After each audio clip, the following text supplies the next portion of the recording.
ಆಯೋಗದ ಮೇಲೆ ಅನುಮಾನ ವ್ಯಕ್ತಪಡಿಸೋದು ಯಾಕೆ ಅಂತ ಹೇಳಿ ಬಿಜೆಪಿ ಸಂಸದ ಬಸವರಾಜ ಬೊಮ್ಮಾಯಿ ಈ ರೀತಿಯಾದಂತ ಹೇಳಿಕೆ ಕೊಟ್ಟಿದ್ದಾರೆ. ಸಂವಿಧಾನಬದ್ಧ ಸಂಸ್ಥೆಗಳ ಮೇಲೆ ಕಾಂಗ್ರೆಸ್ಗೆ ಸಂಶಯವಿದೆ. ಚುನಾವಣೆ ಆಯೋಗದ ಮೇಲೂ ಕೂಡ ಅವರಿಗೆ ನಂಬಿಕೆ ಇಲ್ಲ. ಯಾಕೆ ಈ ರೀತಿಯಾಗಿ ಆರೋಪವನ್ನ ಮಾಡ್ತಾ ಇದ್ದಾರೆ ಅನ್ನೋದಾಗಿಯೂ ಕೂಡ ಇಲ್ಲಿ ಪ್ರಶ್ನೆಯನ್ನ ಮಾಡಿದ್ದಾರೆ. ರಾಜಕೀಯ ಉದ್ದೇಶಕ್ಕಾಗಿ ಇಂತಹ ಆರೋಪವನ್ನ ಮಾಡಬಾರದು. ಸರ್ಕಾರದ ಅಧಿಕಾರಿಗಳೇ ರಾಜ್ಯದಲ್ಲಿ ಚುನಾವಣೆಯ ಮುಖ್ಯಸ್ಥರು.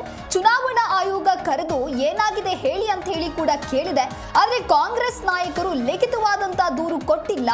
ಮತದಾರರ ಹೆಸರು ಡಿಲೀಟ್ ಸೇರ್ಪಡೆಯ ಬಗ್ಗೆ ಅಂದೇ ಕೇಳಬೇಕಿತ್ತು. ಯಾಕೆ ಅವರು ಪ್ರಶ್ನೆಯನ್ನ ಮಾಡಿಲ್ಲ? ಹಾಗಾಗಿ ಸಂವಿಧಾನಬದ್ಧ ಸಂಸ್ಥೆಗಳ ಮೇಲೆ ಸಂಶಯ ಬರುವ ಹಾಗೆ ಕಾಂಗ್ರೆಸ್ ನಡೆದುಕೊಳ್ತಾ ಇದೆ. ಇವಿಎಂ ಮೇಲೆ ಈಗ ಚುನಾವಣಾ ಆಯೋಗದ ಮೇಲೆ ಅನುಮಾನವನ್ನು ವ್ಯಕ್ತಪಡಿಸ್ತಾ ಇದ್ದಾರೆ. ಇವಿಎಂ ಪ್ರಾತ್ಯಕ್ಷಿಕೆ ಬಗ್ಗೆ ಕರೆದಾಗ ಅವರು ಬಂದಿಲ್ಲ, ಆಗ ಮಾತನಾಡಿಲ್ಲ.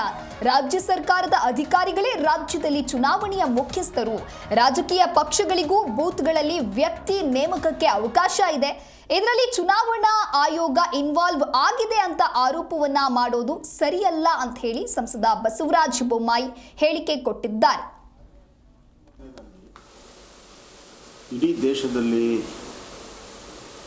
ಸಂವಿಧಾನಬದ್ಧವಾಗಿರುವಂಥ ಸಂಸ್ಥೆಗಳು ಅವ್ರ ಮೇಲೆ ಪ್ರಶ್ನೆ ಚಿಹ್ನೆ ಮೂಡುವಂಥ, ಸಂಶಯ ಮೂಡುವಂಥ ಕೆಲಸವನ್ನು ನಿರಂತರವಾಗಿ ಕಾಂಗ್ರೆಸ್ ಪಕ್ಷ ಮತ್ತು ಮಿತ್ರ ಪಕ್ಷ ಮಾಡ್ಕೊಂಡು ಬಂದಿದೆ. ಮೊದಲು ಇವಿಎಂ ಬಗ್ಗೆ ಸಂಶಯ ಬರೋ ರೀತಿಯಲ್ಲೆಲ್ಲ ಮಾಡಿ ಎಲೆಕ್ಷನ್ ಕಮಿಷನ್ನು ಅವ್ರಿಗೆಲ್ಲ ರೀತಿಯ ಸಮಜಾಯಿಷಿ ಕೊಟ್ಟರು ಕೂಡ ಮಾಡಿದ್ರು. ಆಮೇಲೆ ಅವ್ರನ್ನ ಆಹ್ವಾನ ಮಾಡಿದರು. ರಾಜಕೀಯ ಪಾರ್ಟಿಗಳು ಯಾರು ಮಾಡ್ತಾಯಿದ್ರು, ಇವಿಎಂ ಏನು ಹೆಂಗೆ ಮಾಡ್ತಾರೆ, ಹೆಂಗೆ ಅದನ್ನು ಮ್ಯಾನಿಪುಲೇಟ್ ಮಾಡ್ತಾರೆ, ಆಹ್ವಾನ ಮಾಡಿದಾಗ ಬರಲಿಲ್ಲ. ಅದಕ್ಕೆ ಪುರಾವೆ ಕೂಡ ಇರಲಿಲ್ಲ. ಈಗ ಅದು ಫೇಲ್ ಆಗಿದೆ ಅಂತ ಹೇಳಿ ಈಗ ವೋಟರ್ ಲಿಸ್ಟಲ್ಲಿ ಎಡಿಷನ್ ಡಿಲಿಷನ್ ಬಗ್ಗೆ ಮಾತಾಡ್ತಾರೆ. ಕರ್ನಾಟಕದ ಬಗ್ಗೆ ಮಾತಾಡಬೇಕಾದ್ರೆ ವೋಟರ್ ಲಿಸ್ಟು ಎಡಿಷನ್ ಮಾಡೋದು ಡಿಲಿಷನ್ ಮಾಡುವಂಥದ್ದು ಇಲೆಕ್ಷನ್ ಕಮಿಷನ್ನು ಸೂಪರ್ವೈಸ್ ಮಾಡಿದರೂ ಕೂಡ ಅದನ್ನು ಗ್ರೌಂಡಲ್ಲಿ ಮಾಡುವಂಥದ್ದು ಯಾರು? ಕರ್ನಾಟಕ ಸರ್ಕಾರದ ಅಡಿಯಲ್ಲಿರುವಂಥ ಅಧಿಕಾರಿ. ಮೊಟ್ಟ ಮೊದಲನೇದಾಗಿ ಇಡೀ ದೇಶದಲ್ಲಿ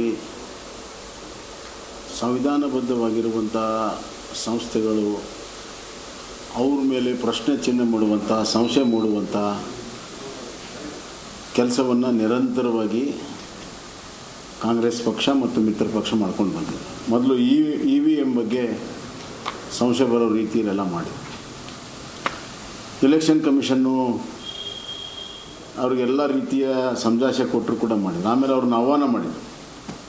ರಾಜಕೀಯ ಪಾರ್ಟಿಗಳು ಯಾರು ಮಾಡ್ತಾಯಿದ್ರು, ಇವಿಎಂ ಏನು ಹೆಂಗೆ ಮಾಡ್ತಾರೆ, ಹೆಂಗೆ ಅದನ್ನು